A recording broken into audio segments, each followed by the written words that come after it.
Hey, welcome! Today, we're going to dive into this really powerful idea from Cal Newport's book, Deep Work.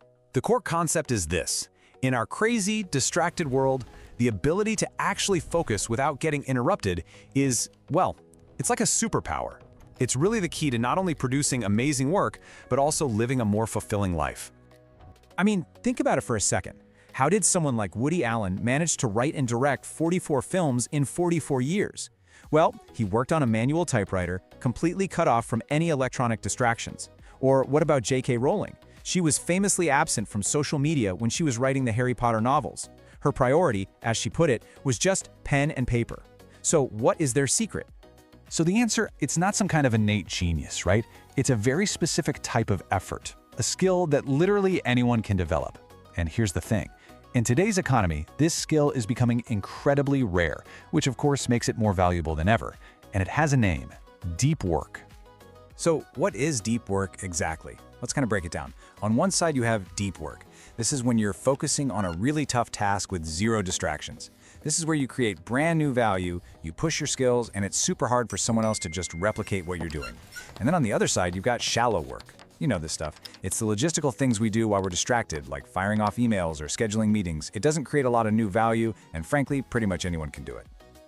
Okay, so this is where it gets really urgent. Why does this matter so much right now? Well, some economists at MIT are calling this the Great Restructuring. As technology just races forward, you've got the job market basically splitting right down the middle.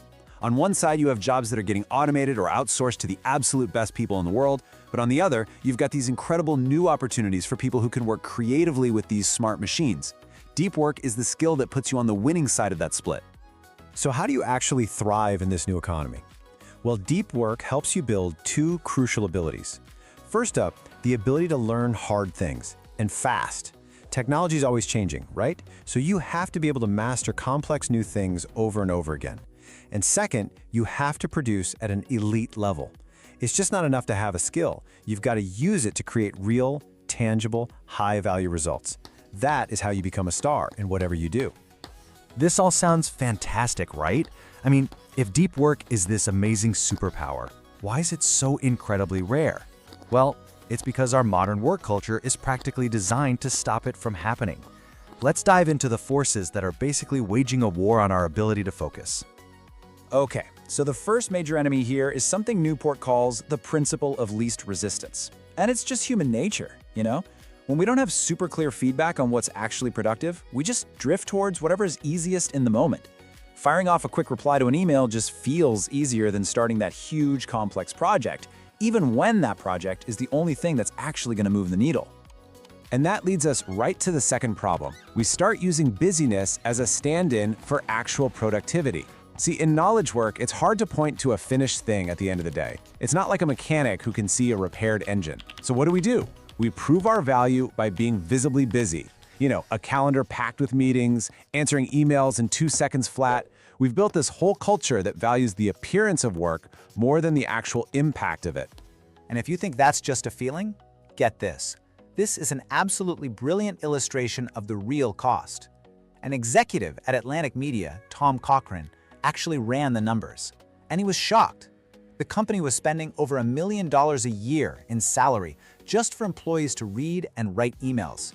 A supposedly free tool had the hidden cost of a corporate jet.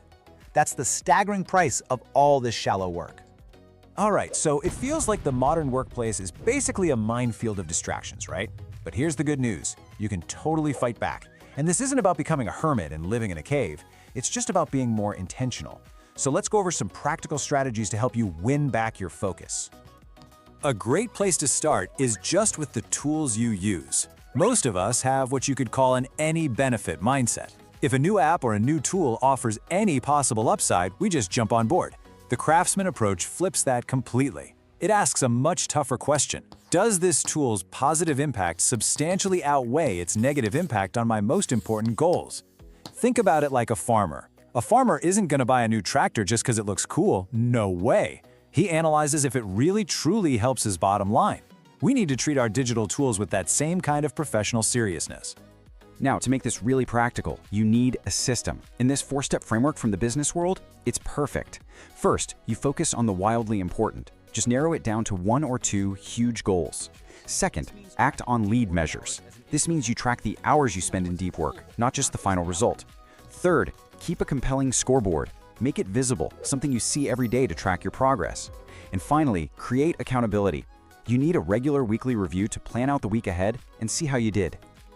Now, we've talked a lot about work, about productivity and economics, but honestly, the real payoff here goes way, way beyond your career. It's about building a richer, deeper, and more meaningful life. This quote from science writer Winifred Gallagher, Chest, nails it. Our brains literally construct our reality based on what we pay attention to. So if you spend your day constantly jumping between shallow distractions, your life is going to feel fragmented and anxious. But if you fill your life with deep, meaningful focus, well, your life itself starts to take on that same quality of depth and meaning. When you direct your attention, you are directing your life. And this is the final, beautiful connection. In a world that can sometimes feel a bit meaningless, craftsmanship is a real source of meaning. You know, a skilled woodworker or a swordsmith finds this incredible satisfaction in honing their ability and applying it with total care. But this isn't just for manual trades. Whether you're a writer, a marketer, a programmer, or a consultant, your work is your craft. And approaching it with that kind of deep, respectful focus, that's a proven path to profound satisfaction. So I'll leave you with this question. Our attention is the raw material that we use to build our reality, both at work and in our personal lives. In a world that wants to shatter that attention into 1,000 tiny pieces, choosing to cultivate deep focus is, well, it's a radical act. So what will you choose to build with yours?